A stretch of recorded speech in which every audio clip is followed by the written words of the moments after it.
Dans une petite ferme, dans des fourrés denses de bardanes, la mère canard a trouvé un endroit confortable pour construire son nid. Elle a attendu que les poussins éclosent. Un matin ensoleillé, les coquilles d'œufs crépitaient et de minuscules canetons pelucheux étaient nés. Il ne restait qu'un seul œuf, le plus gros qui ne voulait pas se fissurer. Le canard a commencé à s'inquiéter que quelque chose n'allait pas avec lui. Elle se rassit sur l'œuf et décida d'attendre encore un peu.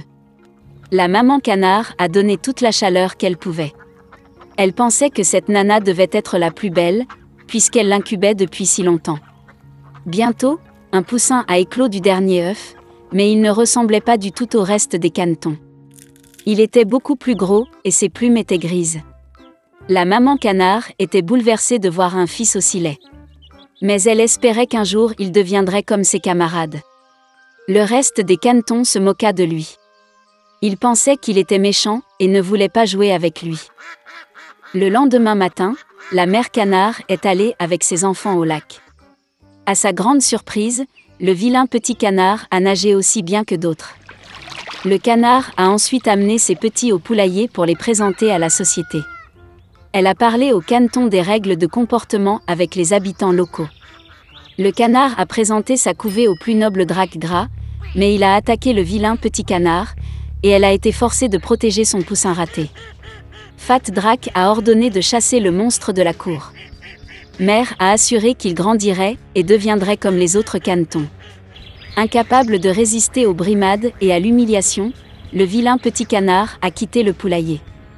À la recherche d'un endroit plus sûr, il est tombé sur un magnifique lac, sur lequel il n'y avait personne.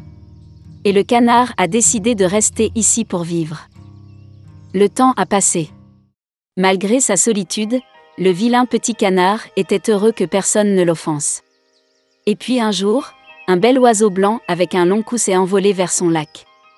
Le vilain petit canard ne savait pas de quel genre d'oiseau il s'agissait, mais il le regarda avec admiration. Il l'aimait de tout son cœur. Comme un canard aimerait être comme ce bel oiseau blanc. L'hiver est arrivé, et il a commencé à neiger. Le vilain petit canard a vu de la neige blanche pour la première fois. Il était ravi de ce spectacle. Mais en raison du fait que l'hiver était très neigeux, il était très difficile pour le canard de trouver de la nourriture. Il a dû se promener dans le quartier à la recherche de nourriture. Il était froid et fatigué. Alors le vilain petit canard est arrivé chez le fermier. Quand le paysan a vu un poussin maigre et malheureux, il s'est senti désolé pour lui. Le fermier a décidé qu'il garderait le canard avec lui jusqu'à ce qu'il soit engraissé et mûr. Le printemps est arrivé. Le propriétaire a bien pris soin du poussin, et il a beaucoup grandi. Le canard avait déjà besoin de beaucoup d'espace, et le fermier a décidé de le relâcher au lac. Debout sur la rive du lac, le vilain petit canard regarda son reflet dans l'eau. Et il ne pouvait pas en croire ses yeux, il ne pouvait pas se reconnaître et pensait qu'il y avait quelqu'un d'autre derrière lui. Et puis le canard s'est rendu compte que le merveilleux oiseau dans le reflet était lui-même. Pour fêter ça, il s'est débattu et a nagé sur tout le lac, d'un bord à l'autre. Et soudain, il vit le même bel oiseau blanc avec un long cou, qu'il avait vu une fois auparavant. Le vilain petit canard a décidé de nager plus près d'elle. Mais le bel oiseau n'avait pas peur, mais au contraire, elle a souri et a fait un clin d'œil, et ensemble ils ont nagé à travers le lac. Le vilain petit canard ne pouvait pas croire à son bonheur. En passant, un gros drac au bord du lac a dit qu'il n'avait jamais vu un si beau jeune cygne de sa vie. Quelle a été sa surprise quand il a découvert que le vilain petit canard qu'il avait jadis chassé du poulailler était un beau cygne. Il s'avère que le vilain petit canard était un cygne dès le début, un œuf est tombé accidentellement dans un nid de canard. Et quand le beau jeune cygne est rentré à la maison, tout le monde dans la cour de volaille a eu très honte de l'avoir offensé une fois à cause de son apparence. Il était une fois une vieille chèvre. Elle a eu 7 enfants. Elle les aimait autant que seule une mère peut aimer ses enfants. Elle allait aller dans la forêt, apporter des herbes et des branches pour le déjeuner. Elle a appelé tous ses enfants et les a avertis d'avoir peur du loup maléfique. Il fait souvent semblant, mais vous pouvez immédiatement le reconnaître à sa voix grossière et à ses pattes noires. Les petits-enfants ont tout compris et ont assuré à leur mère qu'ils seraient très prudents. La vieille chèvre partit tranquillement. Peu de temps s'est écoulé. Soudain, quelqu'un a frappé à la porte et a crié d'une voix grossière que les enfants devraient immédiatement l'ouvrir. Mais les enfants de la voix rugueuse ont réalisé que c'était un loup.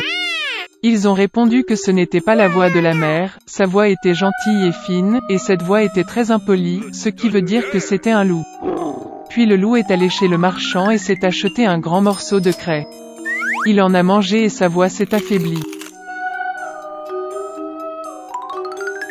Il est revenu, a frappé à la porte et a demandé d'une voix mince aux enfants de l'ouvrir. Le loup a posé sa patte sur la fenêtre et attend. Et les enfants l'ont vu et ont répondu que les pattes de la mère n'étaient pas noires, mais blanches, ce qui signifie que c'était un loup. Puis le loup a couru à la boulangerie et a demandé de lui donner de la pâte. Le loup a oint sa patte avec la pâte. Le méchant s'est approché de la porte pour la 3e fois, a posé sa patte blanche sur la fenêtre et a frappé. Ils ont vu les enfants que la pâte était blanche et ont pensé que c'était leur mère. Ils ont ouvert la porte, mais il y avait un loup devant eux. Ils ont eu peur et ont commencé à se disperser dans toutes les directions.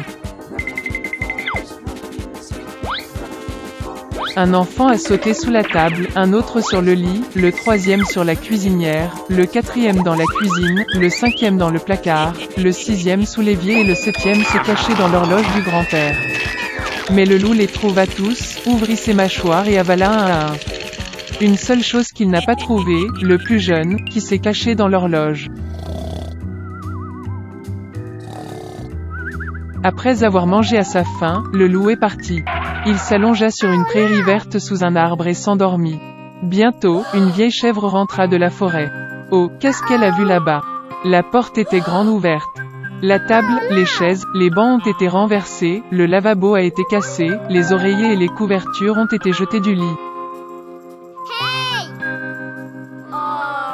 Elle a commencé à chercher ses enfants, mais elle n'a pu les trouver nulle part.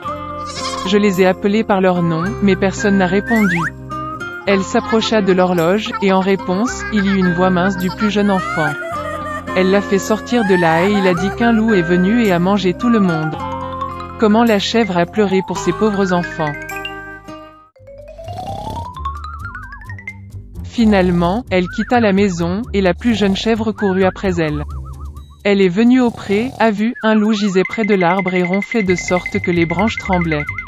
Elle le regarda de tous côtés et vit que dans son ventre gonflé quelque chose bougeait et pataugeait. Elle a deviné que c'étaient ses enfants et était très heureuse qu'ils soient toujours en vie. Elle a dit à l'enfant de courir à la maison dès que possible et d'apporter des ciseaux, une aiguille et du fil. Ensuite, la chèvre a coupé le ventre du loup avec des ciseaux, et de là, un enfant a sorti la tête. Et puis les autres ont sauté tous les 6, et rien de mal ne leur est arrivé.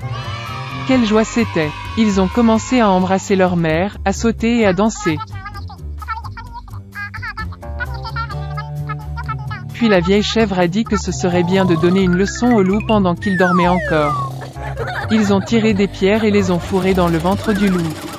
Une vieille chèvre a recousu son ventre, mais il n'a rien remarqué, n'a même jamais bougé.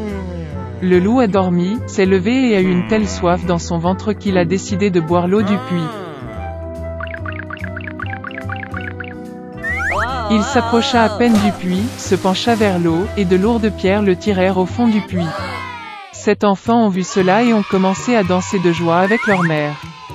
C'est ainsi qu'ils ont enseigné une leçon au loup maléfique.